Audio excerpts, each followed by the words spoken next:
That is fast. If you need extra cash, go to 27cash.com. That's 27cash.com. 27cash.com. If you didn't know already, Schlotzsky's Deli in Fargo should be your catering go-to. They have a menu filled with delicious catering options and has all the bases covered with a delicious lineup of sandwiches, soups, salads, pizzas, desserts, and more. We've got just what you need to make any party or event great. Just visit our site, choose from the menu, and schedule delivery. Your order will arrive fresh, on time, and ready to be devoured. Schlotzsky's Deli in Fargo. It's a mouthful. This is Weather and Ag in Focus with Bridgette Readel, Justin Storm, and Dean Wysocki. Oh, my God! Welcome to Weather and Ag in Focus. I want to thank everybody for joining us. 106 in the afternoon. Temperature here at the studio, 5 above, with the wind chill right around 10 below. Hey, it's better. It's better than it was. We were looking at wind chills 20 to 35 below, and now we're only 10 below. So it's a regular heat wave. Okay. Awesome. That's coming right along. Hey, you got to look at the positive side of things. And at least there's less wind today, too. That makes a huge, huge difference when it comes It really does. And oh. Thank you for making that better, because right now I also don't have to hang on to my pickup door every time I open it on a day like today. So Right. I appreciate that. I'd rather not spring the doors wide like they're not supposed to be. Exactly. You ever broken? I've had the wind rip it almost off its hinges. Where not my vehicle now, but my previous one. Yeah. My grand scheme of things, 1982 Buick Skylark college car, I probably did that. But at that point, that was still a car whose doors weighed in at roughly, 75 pounds per door, because they were still built pretty heavy. Uh-huh. And it was it was only a 2-door car. So that was when doors were super long to go along with it. Oh, man. Well, we are looking at warmer weather, but we're going to have to wait. We do have couple more chilly days. We're going to get a reinforcing shot of Arctic air coming in here tomorrow and Friday. So there's going to be a clipper system coming our way, and it's going to dive out of southern Canada. Now, it's going to go mainly to our south. It's going to affect areas of South Dakota and into Nebraska, Iowa. Now, we will get clipped by this if you're traveling west into the central or western part of the state. They'll get hit with a little light snow, and we can't even rule out a few snow showers Thursday night into Friday as the Arctic air dumps in behind that. But what you'll notice is the winds ramping up once again. And after highs today right around 10, boy, I'll tell you, tomorrow the wind machine kicks in. Highs only in the single digits. We'll probably have wind chills 20 to 30 below again. And then that's going to lead to tomorrow night. I'm sure we'll have more wind chill advisories issued over the valley and into Lakes Country, as we'll have wind chills tomorrow night, probably approaching 30, 35 below. And then bitterly cold on Friday as well. Highs barely making it above zero. But then by the weekend, we do warm it up. With the punch of Arctic air and the wind, probably going to have some more blowing snow in the open areas. And even on Saturday, as winds turn to the south, they'll be gusting 30 to 40. You probably, again, those east-west roadways on Saturday will have some blowing snow, so watch it if you're traveling anywhere west of the valley, mainly or north, where there's a little more snowpack. And then the pick day of the weekend is going to be Sunday. Less wind. We'll have a little sunshine, probably quite a bit of cloud cover, and temperatures should make it into the lower 20s on Sunday. In fact, all next week will be in the 20s to low 30s. Not bad. I think that's a positive. Very nice. It is. And we'll keep with a stretch of nice weather for probably 5-7 days, and then by the end of the month, into the first start of February, another punch of Arctic air looks like it's on its way. Oh, this is the winter months. It'll be okay, though. We're good. It will. Because if you follow along on our LRC calendar, we do have a February thaw coming in there. That should be one of our warmer periods. Now, again, it's all relative. It's February, but if we can squeeze some 20s and 30s in there, that'd be great. We'll take that. I'm going to need you to do that after February 7th because anxiety Annie Oh, here, yeah, myself, yeah. I'm going to be a little nervous standing on the ice if it's that warm. Yeah, but with this stretch of 10 days, I mean, that ice, I'd be curious to hear 10 days ago. All right, and if you're an ice angler, how much ice have we made over the last 7 days? How much thicker has it gotten? Okay. So I don't have an estimate for that yet. I would love for someone to text, call, whatever you can do. Send me your messages so I know. But I can say in visiting with some ice fishermen yesterday, they said you got to think of the ice with no snow on it right now and this wind as like air moving through a radiator. And they said the wind actually helps with that cooler temperature to build more ice. That's one guy's opinion. I'm not sure if everybody takes that one. Okay. But nonetheless, I think we are probably doing a pretty good job of building up some ice. I just don't know how much. Right. Well, and for agronomy on ice, I think we'll be fine. We'll be fine. Well, you say that, but again, I want to see like a minimum of 18 inches going out there before I'm worried about setting a big house down or anything. Do you know where it's at? That's just me. Do you know where it's at now? About a foot, maybe? On January 5th, it was probably 10 inches roughly, just right outside of Woodland Resort. I bet you're 14 by now, I would think. Hope so. Yeah. And again, another 6 would be awesome. Just saying. What my one buddy, he's into conservation and he does a lot of hunting and ice fishing. And he said, "Hey, I don't care how cold it is. I don't care how thick that ice is. There's never, ever 100% safe ice."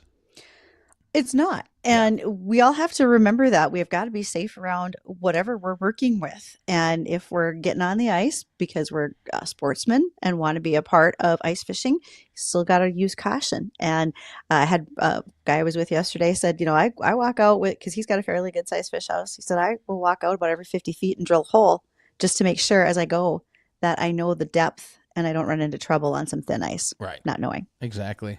Exactly. Well, let's hit a couple ag topics here. We've got a little bit of time here before our ag network.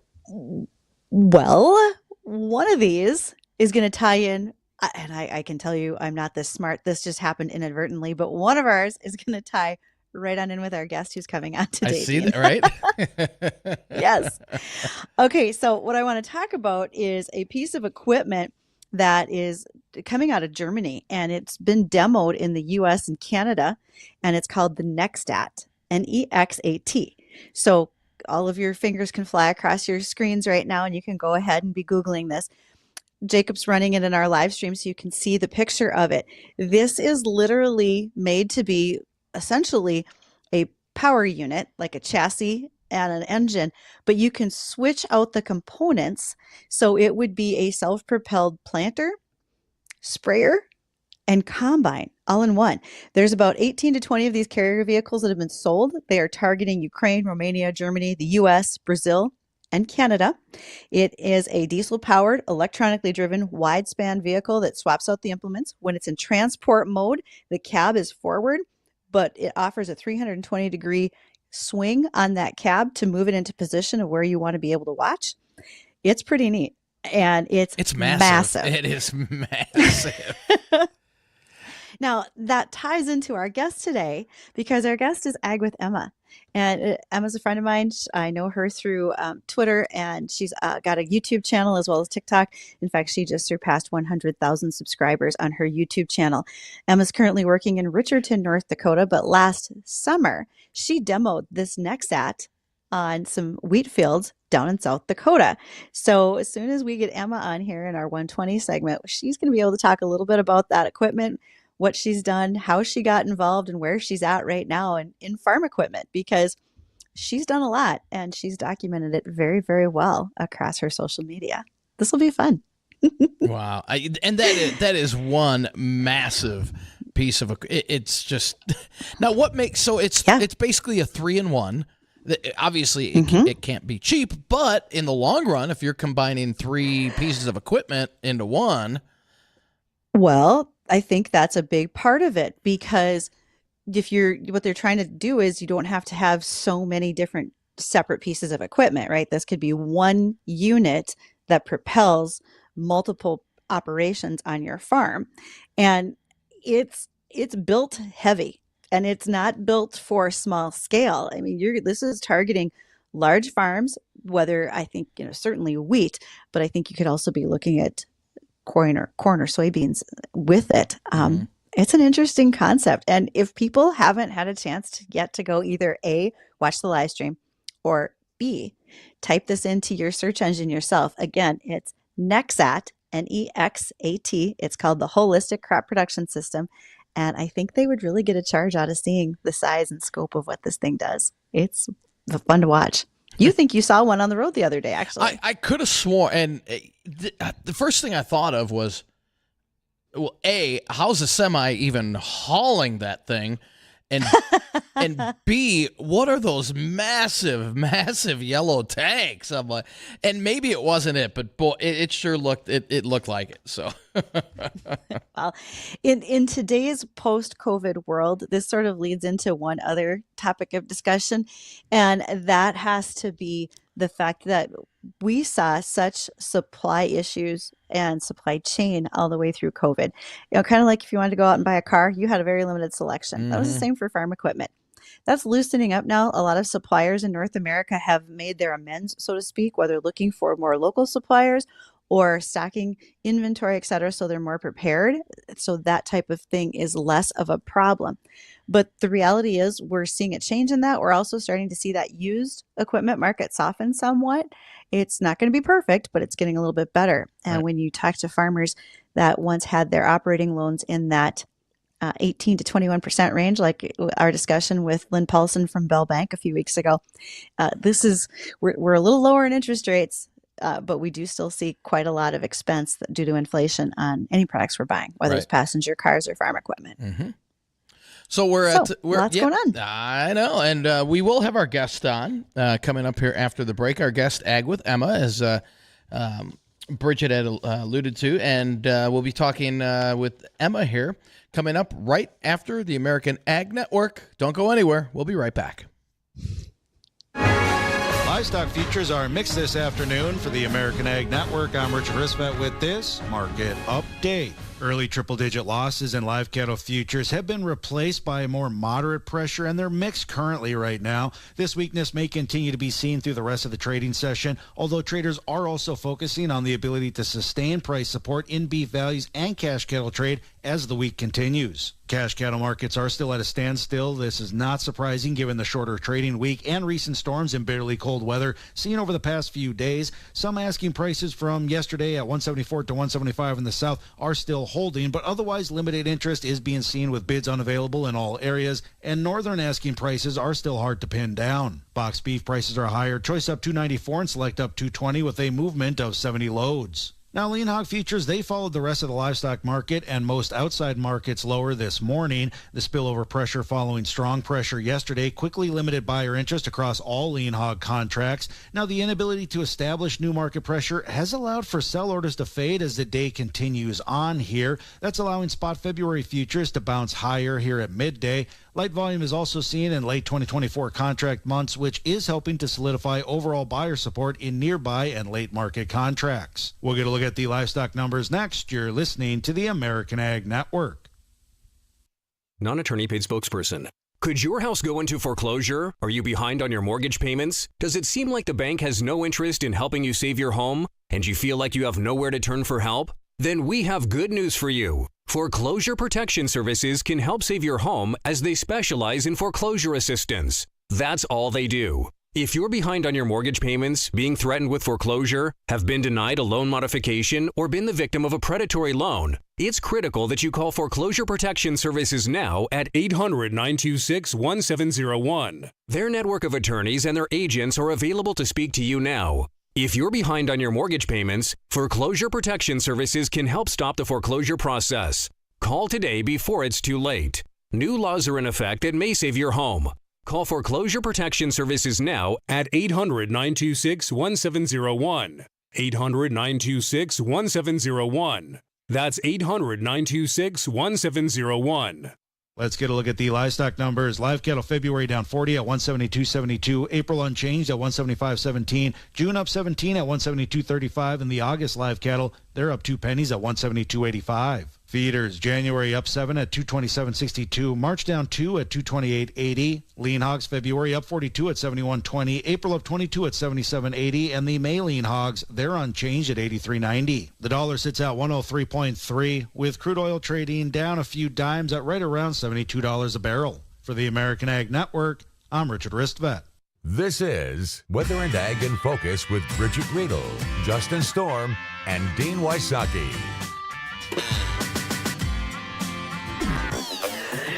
Oh, and that Fisher-Price barn sound means it's my turn to greet you this afternoon. Welcome back to Weather and Ag in Focus. Oh, folks, this is going to be such a great segment with our guest today. Do not forget to send us your questions. You can email Dean or I, weather or ag at flagfamily.com. Folks, send me all sorts of tweets, snaps, and texts throughout this hour, so you can continue to do that. And you can call us on the Red Wing Shoe phone line, 701-293-9000. Okay, we talked about the Nexat as a piece of equipment that I now know an operator for, someone who has already driven it, but let's talk about all the other things she does, and that's Ag with Emma. Hey, Emma, how are you today? Hi, good. How are you guys? Oh, just fabulous.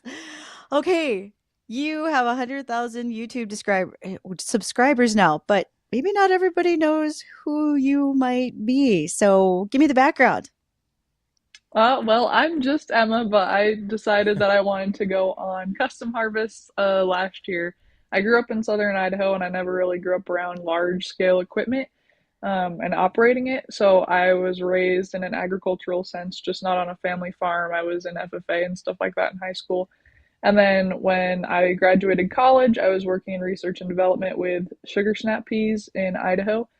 And that was all super small scale, like 13-acre fields that we took a week to go through to harvest just because of the scale of research and development. But after that, I was like, I want to go run big stuff.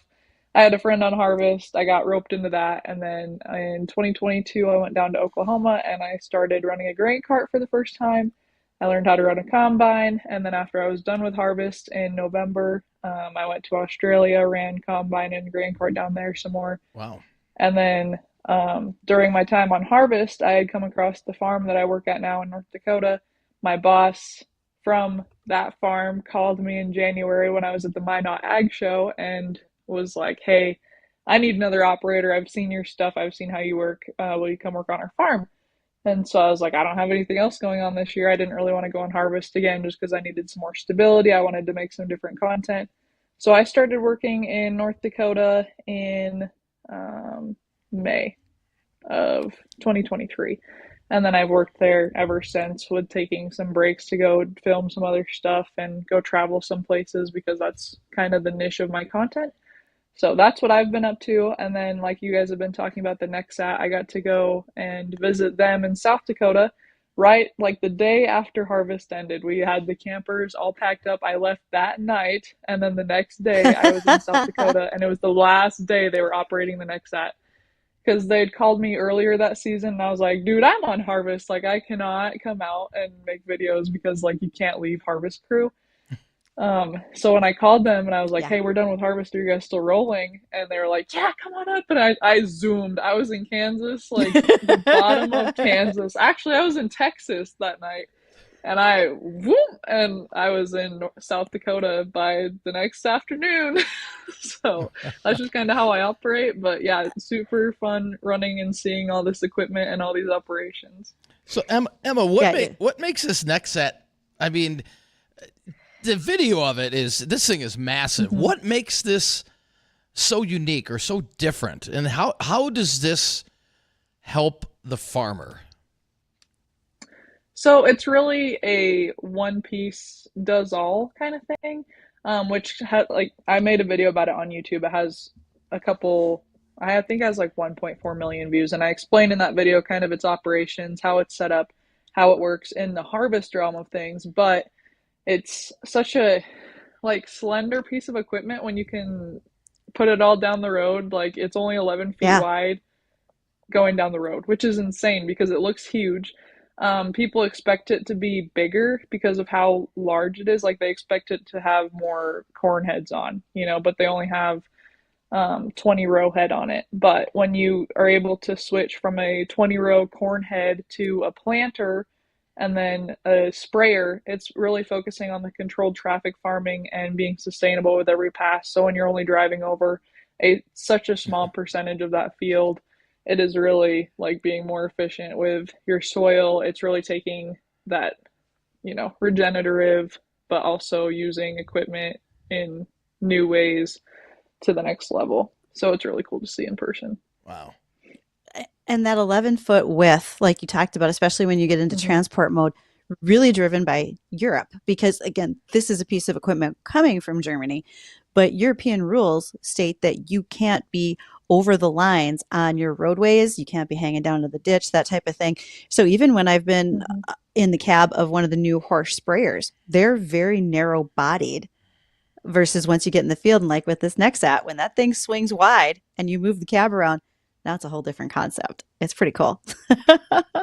Yeah, it's insane. And it's when people see the size of it, they think it's only for big farmers, like out here in the Dakotas and grain farmers and everything like that. But really, it would be super handy on the East Coast because you can go down the road so much easier with it. Like the East Coast and the European countries over there that have those rules are very similar when it comes to that. Like the Fendt machines that are all over on the East Coast of the United States, it just really fits the bill with that kind of stuff. So, and how many rows does this equipment? How many does it cover?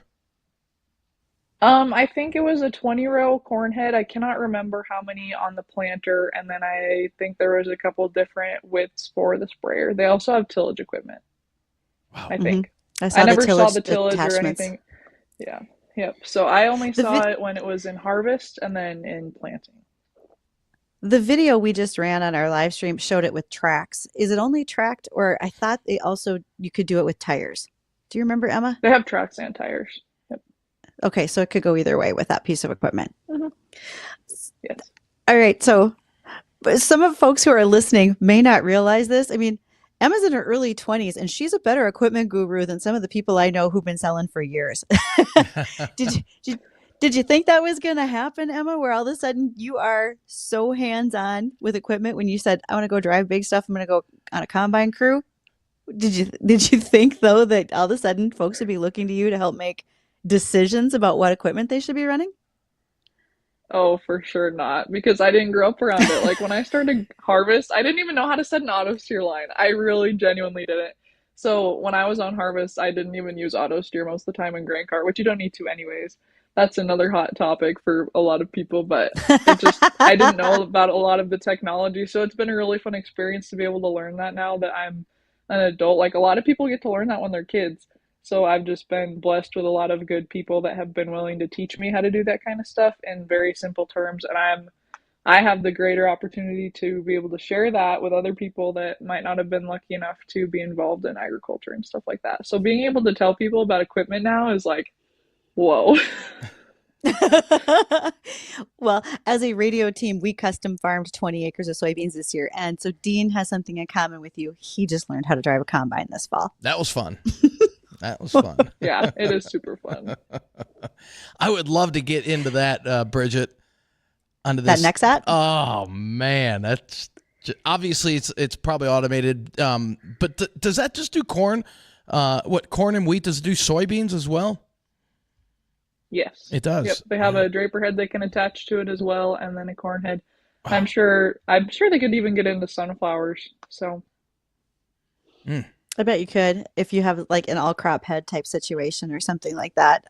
Yeah, you probably could, because this machine is meant to be flexible. And like Emma said, you could target just large farm operations where you're cutting large size fields, but it's nimbleness of being able to move it down the road, and with some specialty add-ons, it could still work for East Coast as well. Right. And Emma, do you know, what does this piece of equipment cost? They did not have a firm price on that when I was visiting, so that's not something that I was informed of. I'm sure it is quite a hefty cost just because it covers so much and with all the implements. So I am still not sure what they're going for. Bridgette, what would you guess, Bridgette? Well, that depends. How much do you want to loan me before I go out there and start negotiating for one? But, part of that's going to be you're going to buy the powertrain system essentially, right? Like the carrier. And then what do you want to put on it for additional attachments? It's no different than buying a combine. Right. And then you need either a flex head or a corn head or something like that too. So I am sure we are somewhere in the, let's just say if you even want to get any attachments with it, you're likely at least $500,000, because a full-size combine by itself, before we even get to adding anything on it, is $1 million if you look at a John Deere X9. Right. So high dollar. We're gonna have to talk to our bankers for next year's crop. I hope he's listening. So, and we want to make sure the rest of you are listening. It is 1:30 in the afternoon. We have some news to catch up with, and then we will be back. Ag with Emma is joining us today. We're going to talk more about her content, what she does to help educate all of us from the farm level and forward. Be right back. As the new year settles in, we switch gears for the cold days ahead. And in the center of it all, ready for all kinds of weather, is an all-wheel drive Subaru. Check out the new in-stock Subaru models today. Or claim one of Muscatel Subaru's incoming models, and you can enjoy Subaru safety that much sooner. Muscatel Subaru, just off the interstate in Moorhead, or online at muscatelsubaru.com. Subaru, built to last. Good afternoon, I'm Tom Tucker, WDAY News First. Local first responders are issuing a reminder to clear ice and snow around vents and gas meters. The West Fargo Fire Department says they've responded to several carbon monoxide-related calls over the weekend. Some of those calls were related to furnace issues or bad detectors. Residents are encouraged to test carbon monoxide detectors once a month and to clear ice and snow buildup around vents and gas meters.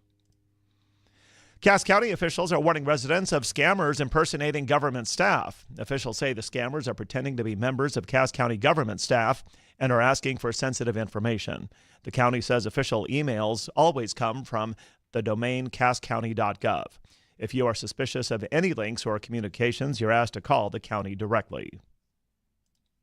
And the head of the Fargo-Moorhead West Fargo Chamber of Commerce is talking about one component she says is key to addressing North Dakota's workforce shortage. We've got 7 universities in our region alone. If we can retain X percentage of those students, that's how we're going to be successful as we go forward. Shannon Full also says it will take a public-private partnership to create conditions that encourage young people to remain in the state. Tom Tucker, WDAY, and WDAYRadioNow.com.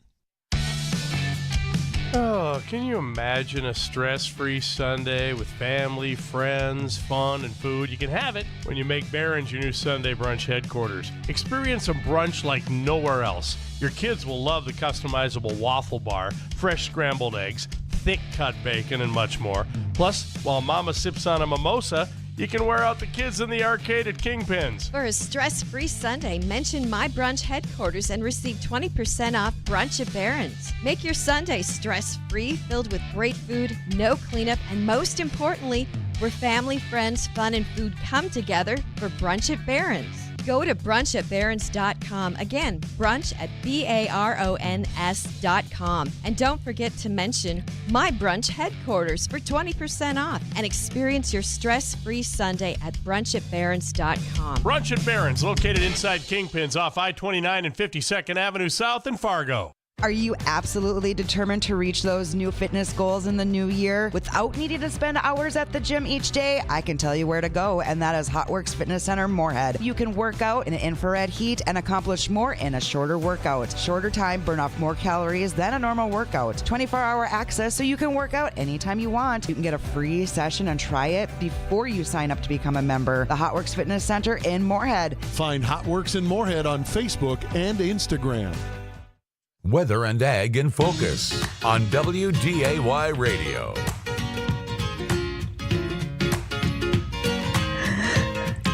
And welcome back to Weather and Ag in Focus. Dean, we've already got suggestions from our YouTube followers.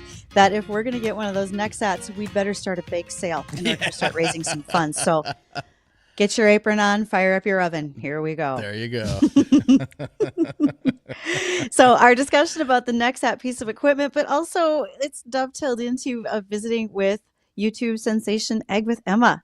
Can I call you a sensation now that you're over 100,000 subscribers, Emma? What do you think?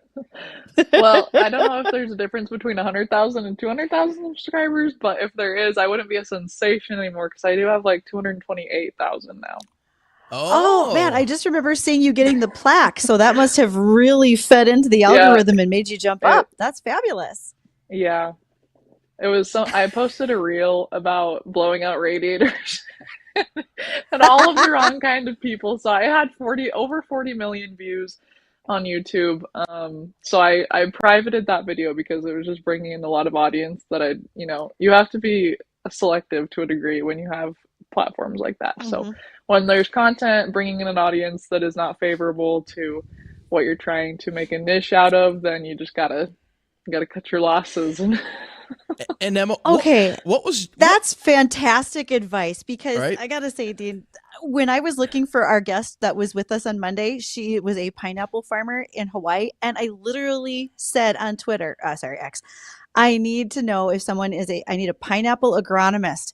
And yes, the comments I got had nothing to do with raising the fruit. Let me tell you that. So I'm with you. Be selective, Emma. I am just saying. Yeah. So. Now, Emma, Dean, sorry, go ahead. No, that's okay. What was your first? Do you remember what your first post was on YouTube, and what made you start posting about agriculture? Well, I think my first post was my intro video, talking to mostly my friends and family that I told to subscribe to my channel that day, talking about just my background and stuff like that. Okay. I made my first video in April of 2021. I think it was April 6th. I recorded it in my car in my apartment parking lot with my iPhone, and I didn't even know that you had to edit the video before you posted it in YouTube. So I went to go upload in YouTube, and I was like, where's the editing? Where do I edit it? So I had to, I am, not that I'm not tech savvy, but at that point in my life, I was not. And I was kind of, for lack of better terms, like one of the old boys, trying to figure out how to upload a YouTube video. So I uploaded that, and I started mostly because my grandparents wanted me to tell them what I was doing at work. And I was like, I could tell you all day long, but until I show you, people really don't get it. So, and I genuinely thought that there was no one else making YouTube videos about agriculture because I was so uninvolved in consuming social media. That's just how it was. And then I found people like Millennial Farmer that's, have been huge since whenever. And Laura Farms and Farmer Grace. And I found all these people in posting that stuff. So now I have a community of friends, and I found people like Bridgette and just everybody that is doing their part to share about the same things that I felt the desire to share.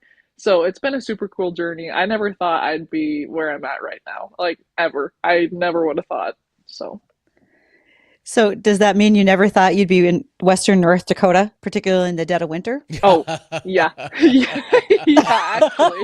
Moment of truth. I fled the state yesterday. I'm in Idaho now. I saw you. On my way to California. Yeah, it's this is enough.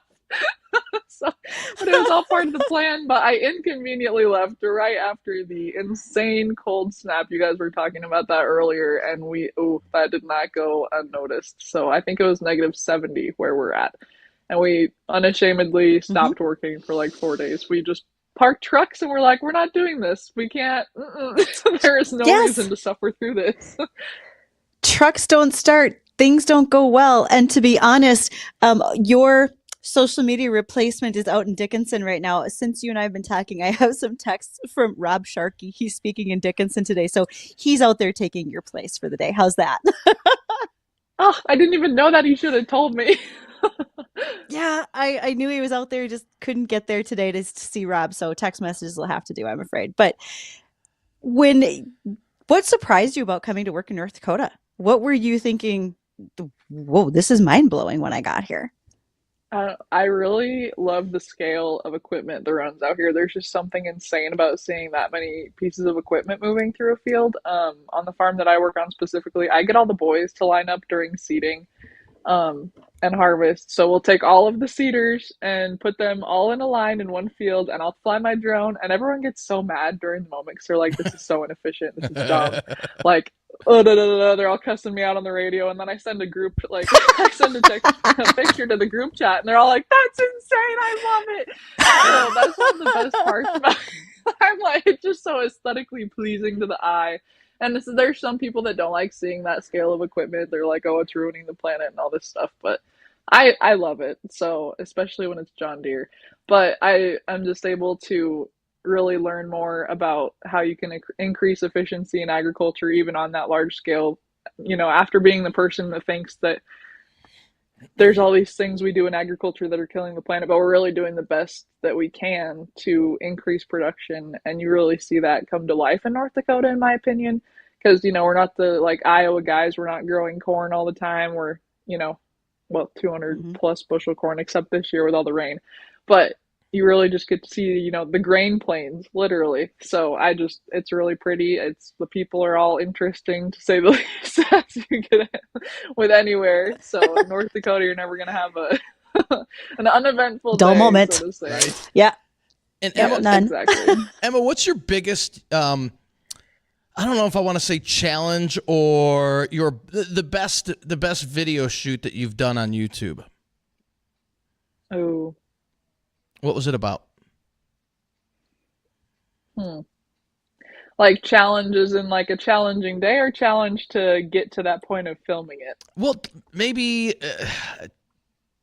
challenge in just filming it. Like, man, I didn't think it, you know, describing something like There's this. so many aspects. Right? All right. I'd say just in terms of like communicating a purpose, my sprayer videos are definitely a little bit more of a challenge for me, just because it's so hard to communicate the proper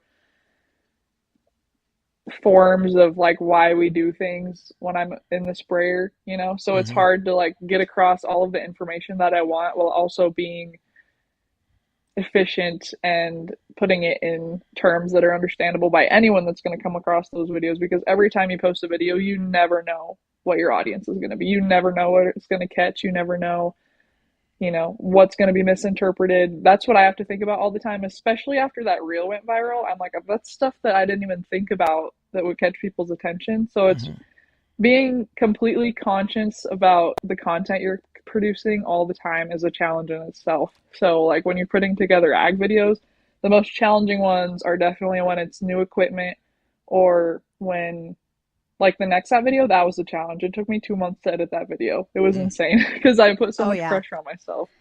And then the sprayer videos are a challenge because you get a lot of backlash. And then just like explaining new things that I don't know all the time, because when I explained how a drill works, I'm like, okay, this is how this works. And then I have to re-record, you know, 5 to 10 times just to make sure I'm saying it correctly. And saying things correctly is so important. So I do have to make adaptations as I film throughout the day, and then everyone that's filming with me is like, are you okay, dude? Like, you're gonna have so many bloopers. And Emma, And especially when you have people that critique you, they come, because I've done that too, where I put a video out and I'm like, I'm explaining it from my perspective, and somebody who apparently has a better brain than I do comes back and says, well, you did this wrong. Hey, dude, get your own social media channel. Thank you very much. And what was your reply back to them, Bridgette? Hey, get your own social media channel. Oh, there had to be more than that. Not that I can say on air. Really handy. Right. Yeah, there's 7 words, Dean. Right. 7. And you used 5 of them again. So Emma, you said you were down in Australia, doing some work down there. Anything different on how they farm down in Australia that compared to here in the States? There is a lot of differences when it comes to hauling loads into the elevator. You can't be overweight. There were some certain restrictions. I'm not sure. I really can't remember everything. I wish I would have recorded more down there, but I was kind of out of it. There was some restrictions on the weight, and they take it way worse than elevators up here. Like if you're overweight up here, they send you to a different dock, and you know, you hope you don't get pulled over kind of thing. If you're overweight, in elevators down there, it's like they have to dump it in the pile or something. Like they have to be at the correct weight before they go dump. Wow. And then there's something to do with insurance, I'm pretty sure. Like, they don't have the same kind of insurance and subsidies that we do. So when they have natural weather events, like, that is just how the cookie crumbles. I'm not really sure how that plays out long term. That's something that I would definitely like to go back and learn more about, or just talk with someone. And then with their equipment, they have to have like all the oversized load signs on it, even on the tractors and the grain cart. When you're just driving down the road, and then, you know, headers are always unattached. So there's a lot of different things. There's also a lot bigger fields down there. It's insane, the size of the fields down there. So a lot of what you do has to do with grain farming, Emma. So here's my chance to kick it off. How would you like to spend a little bit of time, maybe a weekend with me in March on my family farm during calving? Any chance you want to do something livestock related, or are you like, I don't want to get that far involved? I've done calving, actually. I've done calving videos. The people that I work with in North Dakota, all the neighbors kind of, you know, pitch in together, and I go help the neighbors out. They'll be calving. I would love to come out in March if we're done planting potatoes by then, because I'll be in California planting potatoes, not in North Dakota, to, you know, clear up any confusion with that. But that's where I'm headed next, to go plant potatoes with my father. And then I'll be back in North Dakota probably. But, you know, the timeline of the whole Emma situation is always up in the air. So I always try to make tentative plans and, you know, the shoot for the goal, but then understand that things always go over, weather affects things, opportunities present themselves. So yes, well, yes, I'm with you. Come up with calving. I'd love to have you come on down to the farm. We'd have a ball. My nieces and nephews would enjoy showing you around, and we may have to center that around Commodity Classic, because I'm going, you're probably going, and we'll figure out how that works. How's that sound? Yes, we'll figure out how that works. We'll see. That's my motto. Meanwhile, potato planting. Yay! There's something new. Yes, I've never done that before, because like I said, when I grew up, my dad helped manage a farm in southern Idaho, so he was around, like, he was doing the potato planting and harvest, so we'd drive up to the field and drop lunch off for him, but that's about my extent of dealing with potatoes. So I'm really excited to get to try something new, and especially work with my dad. That's something that I've never been able to do before in this kind of situation. So, because it's not a family farm, it's like a bigger farm down there. So I'm just hired on as a farm worker for planting, and then I'll see if I can work something out to go help with harvest, just kind of make that full circle in the forms of content and my own knowledge. Well, when that content's ready, Emma, how will people find you? Where would you like them to watch so that they can catch up with all of your video? That is going to be on Instagram and TikTok the quickest. YouTube is a little delayed. I like to delay my content on YouTube about a week or two is when it gets posted after the fact. And then Twitter, I post on Twitter almost every day, or X, as you know, I'm still transitioning my wordage there. I'm not good with that yet on either. Twitter, I post a lot of the I post a lot of the drone shots like right away on Twitter. Like as soon as I take the drone shot, I upload it to my phone and it's on Twitter because I know they all love that. And then I try to post the same stuff that I post everywhere else on Twitter too, because there's a lot of people that seem to enjoy that. So we do. So there. Well, thank you for all right. Thank you for enjoying and supporting that. All the time. And just thanks for taking the time today. I knew you had traveled out of North Dakota, but just for taking a little bit of time to join us today, Emma. I really appreciate that. Thank you. Yeah, you bet. Thanks for having me on. It's been fun to talk to you guys. Thanks, Emma. Thank you. All right. Nobody go anywhere. We got to check the weather. It's not going to be as cold as we think. And we'll be right back to find out how and why. Right along with them, they're Bonnie and Friends. It is a mouse for your computer. Oh yeah, I saw that. It goes in your mouth and you scroll with your tongue. I mean, for certain people, this should be super convenient. Are you trying to click on the purchase my eBay purchase on Amazon? Weird. You both need therapy. Yep. Well, I didn't deny that, James. Wait till you get to be our age, kid. Bonnie and Friends. Catch them weekday mornings beginning at 5. When it comes to putting an honest day's work, you need the right gear. That's where Red Wing Shoes steps in. Trusted by the toughest, worn by the best. Hi, Teresa here from the Fargo Red Wing Shoe Store. We're more than footwear. We're committed to quality, durability, and comfort for your feet. Whether you're in the field, on a job site, or out on the town, Red Wing Shoes has the perfect fit for you. Red Wing Shoes, where hard work meets the perfect pair. Because a job worth doing is a job worth doing right. 3003 Main Avenue in Fargo. Red Wing Shoes for ultimate durability. Finding great candidates to hire can be like, well, trying to find a needle in a haystack. Sure, you can post your job to some job board, but then all you can do is hope the right person comes along, which is why you should try ZipRecruiter for free at ziprecruiter.com/free.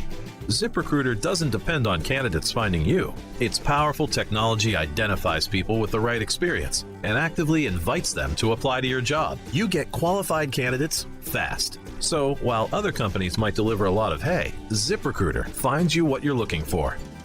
The needle in the haystack.